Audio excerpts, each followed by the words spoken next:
Hello guys, welcome to the video lecture on Introduction to Accounting. So our topic in today's video is on accounting conventions.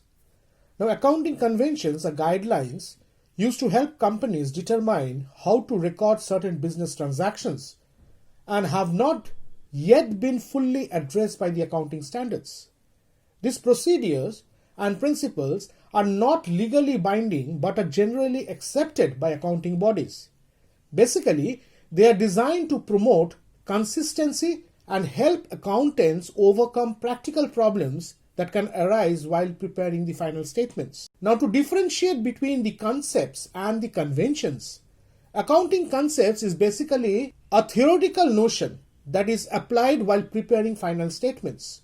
On the contrary, accounting conventions are the methods and the procedures which are followed to give a true and fair view of the financial statements. Thus, accounting conventions are guidelines used to help companies determine how to record business transactions, not yet fully covered by accounting standards.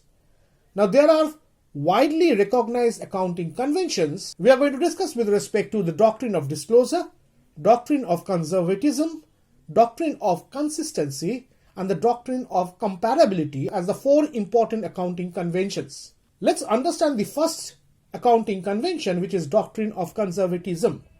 Now, as per the conservatism theory, it says that all anticipated expenses and losses are to be taken into account, and one required to be conservative while valuating the assets and liabilities of the organization. It has been said that no probable income or contingent income or any anticipated income will be taken into account.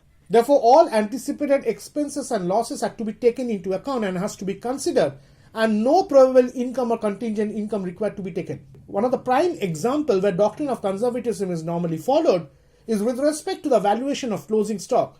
Now, closing stock can be valued with respect to the cost price or the market price, whichever is lower. It is anticipated that the valuation of the stock has to be considered with respect to a lower valuation and not a higher valuation. And that is what is the concept of conservatism approach. So all anticipated expenses of the business as well as the losses required to be taken into consideration, whereas any potential or probable or anticipated income must not be taken into consideration in accounting.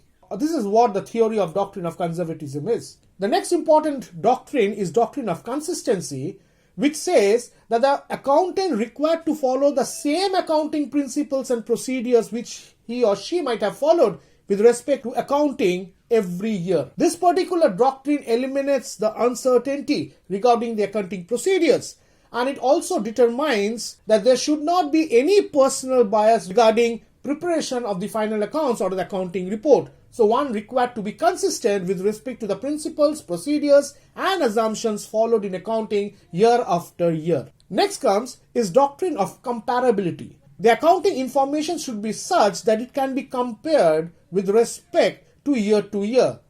As a result of this comparison, let's for example, an organization which is earning gross profit or net profit, we can make a calculation with respect to the gross profit with turnover ratio or a net profit to turnover ratio, and the same can be compared year to year to understand the future planning and the strategies which require to be undertaken by the managers with respect to that particular business organization. So, Doctrine of Comparability says that the accounting information should be such that it becomes easy to make certain comparative study such that future planning decision making can be done. Next comes is Doctrine of Disclosure.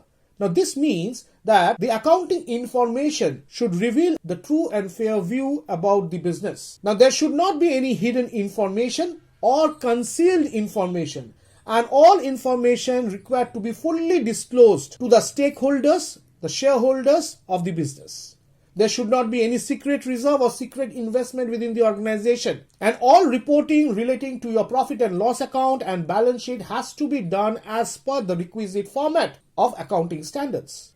I hope you have understood the basic concept with respect to accounting conventions. Till then, thank you. Have a nice day.